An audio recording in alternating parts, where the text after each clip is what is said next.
कि सरफरोश की तमन्ना अब हमारे दिल में है, देखना है बाजुए कातिल में दम कितना। मुद्दानी વાત એ છે કે ઘણા બધા એવું માનતા હોય છે કે આની સાથે કોણ રહે છે। ખેડૂત નેતા તરીકે પ્રસ્થાપિત થયા પછી એક પાર્ટી જોઈન કરી, પાર્ટી છોડી આજે ખેડૂતો સાથે હશે કે કેમ, આ જે લોકો સવાલો કરે છે એને કહીએ છીએ આજ આખા ગામના ખેડૂતો તો ભેળા છે, ગામના સરપંચો રાજુ કરપડા ભેળા ઉભા છે, સરપંચ એસોસિએશનના પ્રમુખ પણ ભેળા ઉભા છે।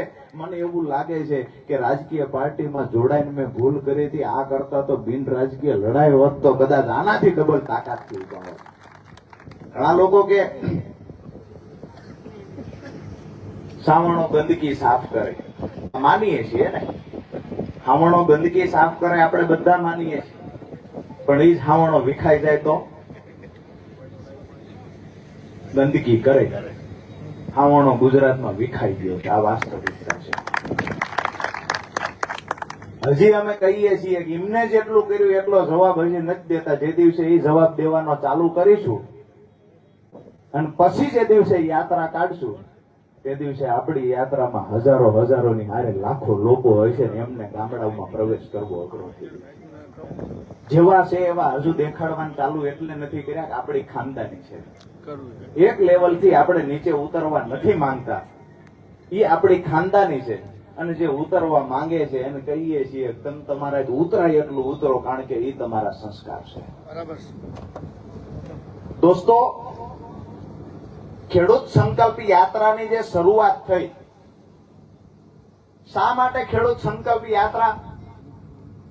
એવો તો શું સંકલ્પ કરવાનો કે આવનારા દિવસોમાં અહીંયા જે ખેડૂતો ભેગા થયા છે, હજારોની સંખ્યામાં ખેડૂતો આવ્યા છે, એને એવું લાગવું જોઈએ કે અમે જે અમારા જીવનનો સમય ખર્ચ કર્યો રાજુ કરપડાની સભામાં એ કઈક લેખે છે, આવું કઈક કરવા માંગીએ છીએ।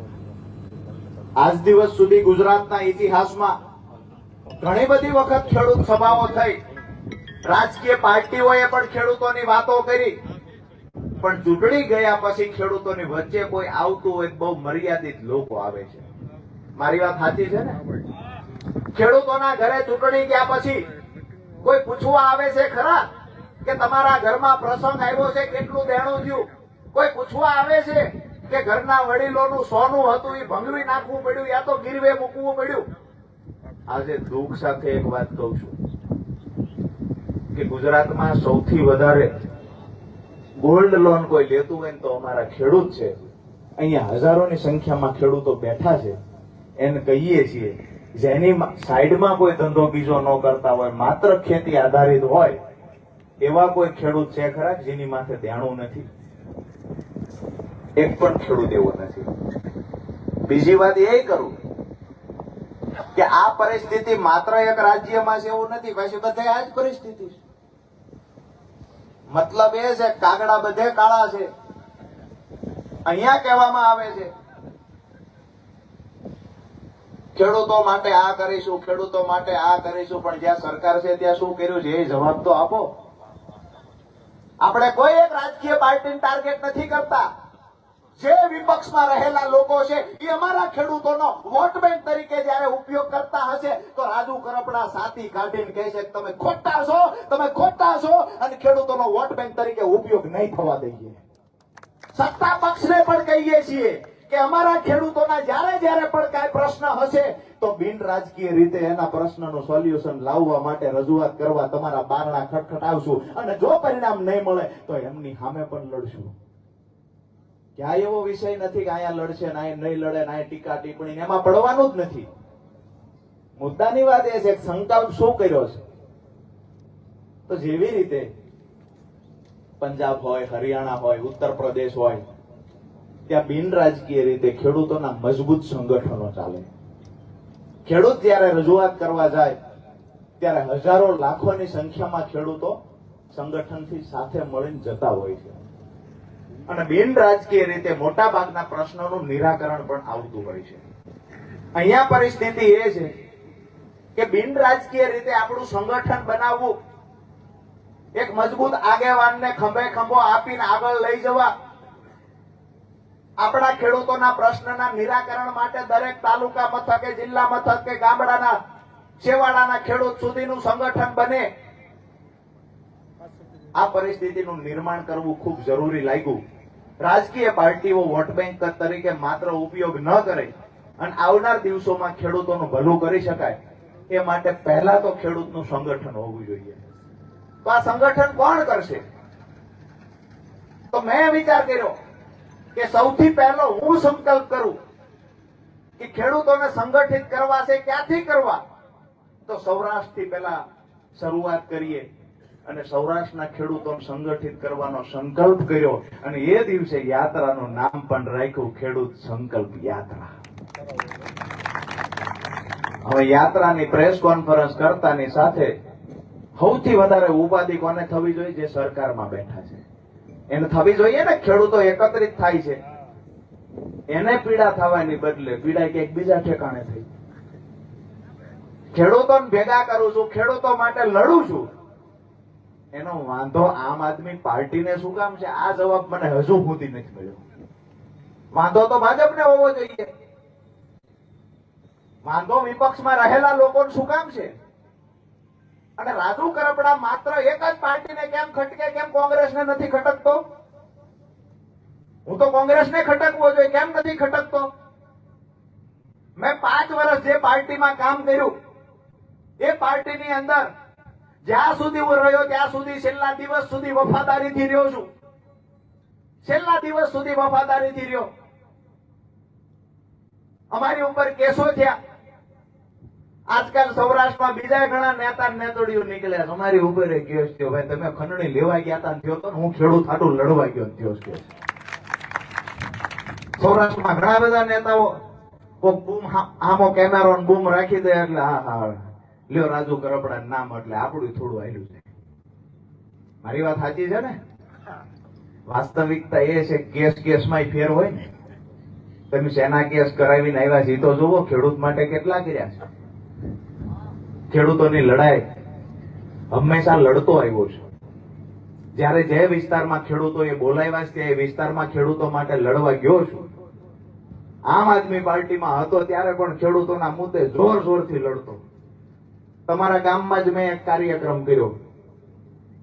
અહીં આવીને અમે રચનાત્મક કાર્યક્રમ કર્યો કે ભાઈ અમે પૈસા ઉઘરાવીને સરકારમાં દેવા માંગીએ છીએ. પાર્ટી વાળાને ધ્યાનમાં આવી ગયું કે આ ઠેઠ ન્યા ઉગાડી દીધો કે આ ઉઘરાવવો જ જોઈએ. એટલે એ તો એક કાર્યક્રમ હતો ને. આમ આદમી પાર્ટી હાસુ કાઈ કરી દીધું લાગુ. વિષય એ છે કે ખેડૂતોની લોકપ્રિયતા વધતી જાય, ખેડૂતો રાજુ કરપડા નજીક આવતા જાય, તમામ સમાજને ભેગો રાખીને રાજુ કરપડા ચાલે છે. આનાથી પીડા જે થાય છે એની સામો મને વાંધો છે. આ પીડા ન થવી જોઈએ. અમે તો જ્યાં છીએ ત્યાં ખેડૂતો માટે કામ કરીએ છીએ. મેં હજુ સુધી કોઈ પાર્ટીમાં હું જોડાણો પણ નથી અને જોડાઈશું તેથી ડંકાને ચોટ પર કહીએ છીએ તમારા હામાં વી આવજો, તાકાતથી બેસજો હામાં. અને જો તમને બોલવા દઈએ અથવા તો તમને જો બોલવામાં અમે પૂગવા દઈએ, કાયદેસરની જ વાતો નિયમો અનુસાર જે વાતો હશે એ વાતો કરવા માટે ડિબેટમાં હામાં બેસી જઈશું. જો તમને એવું લાગે કે એક ડગલું તેમ આગળ હાલી ગયા છો તે દિવસે રાજનીતિ મૂકી દેવું. અમને એ આવડે છે અને અમારા તો વારસાઈમાં હતું. આ કઈ નવું તો છે નહીં. અમે લોકોનું ભલું કરવું, લોકો માટે કઈ ગુમાવવું, લોકો માટે કઈક અર્પણ કરી દેવું, આ તો આઝાદી પછી સૌથી પહેલું કોઈએ અર્પણ કર્યું હોય. તમારા બાપ દાદાઓએ અર્પણ કર્યું છે. મને કોઈ એવું શીખવે કે રાજકીય રોટલા શેખે છે, અંગત સ્વાર્થ છે. ભાઈ અમે તો વારસાઈમાં લઈને આવ્યા છીએ. તમામ લોકોનું, છેવાડાના ખેડૂત સુધી તમામ લોકોનું સારું કરવું ની સપનું એમ જોયું છે. સપનું જોવું ગુનો નથી. આમ આદમી પાર્ટીનો નેતા હોય તો જ ખેડૂતો માટે સપનું જોઈ શકે, બાકી ન જોઈ શકે. આમ આદમી પાર્ટીનો નેતા હોય ને લડે તો જ ખેડૂતોની લડાઈ, બાકી બીજી પાર્ટીમાં જાય તો એ ખેડૂતોની લડાઈ નહીં. ખેડૂતોનો ગદ્દાર. આવા સર્ટિફિકેટ કોણ આપે છે? જે આવા સર્ટિફિકેટ આપે છે ને કહીએ છીએ. એક વખત આ માળિયા હાટીનાની સભા પર નજર કરો. મને અહીંયા જાણવા મળ્યું મારો જ્યાં સુધી આ વિડીયો ચાલુ છે, જ્યાં સુધી મારું ભાષણ ચાલુ છે ત્યાં સુધી વારંવાર ઓલા લોકો સકડા લઈને ખુરશીઓ હાર્યા જ કરે, નવી નવી ખુરશીઓ લાવ્યા જ કરે. આના પરથી સમજી જવું જોઈએ કે આવનાર સમય છે એ ગુજરાતનો ખેડૂત અમે ઓળખી ગયો છે. ગુજરાતનો ખેડૂત અમે રાજુ કરપડાના ખંભે હાથ મૂકીને ઉભો છે કે રાજુ કરપડા તું એકલો નથી, અમે તારી ભેળા ઉભા છીએ. બે હાથ ઊંચા કરીને કહેજો મારી સાથે ઉભા છો. હજુ સમજવા વાળા હજુ નથી સમજતા. અહીંયા લાઈવે ચાલુ એકાદ બે ત્રણ ભાઈઓનું હોય છે, એમાંય ચાલુ જ છે. અને જેવા સંસ્કારો છે એવું જ લખશે. આપણામાં છઠ્ઠીના દિવસે બધામાં એવું હોય હિન્દુ પરંપરામાં કે એના કાનમાં કઈક બે હારી વાત બોલે અને જે બોલ્યા હોય એ બાળક પછી મોટું થઈને બોલે.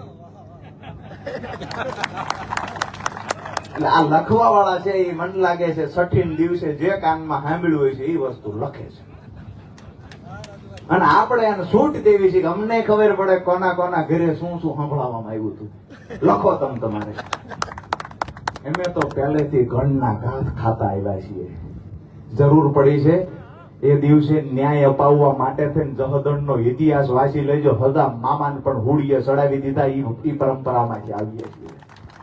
ન્યાય અપાવવા માટે થઈ અને તમામ લોકોનું હિત થાય એના માટે થઈ, છેવાડાના રહેલા એક ગરીબ માણસનું પણ હિત થાય એના માટે થઈ અને અમે પહેલા પણ લડતા ને આજ પણ લડીએ છીએ. અને રાજુ કરપડા એક અલગ માટીનો